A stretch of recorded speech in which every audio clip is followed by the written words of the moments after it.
వాకిటని నేసిన 9 వర్ణాల ముగ్గు విగతగా చూసిని విడిపోయామా గుంజనే గుండెనే ఎవరో అన్నంతగా వేదనే బాధనే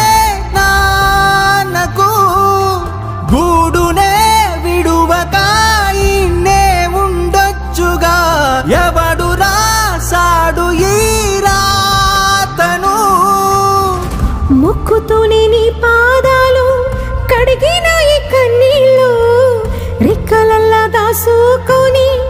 కాచినందుకెన్నాళ్ళు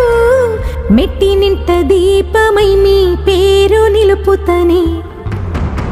నీ మువ్వల గలగల నువ్వుగిన ఊయలా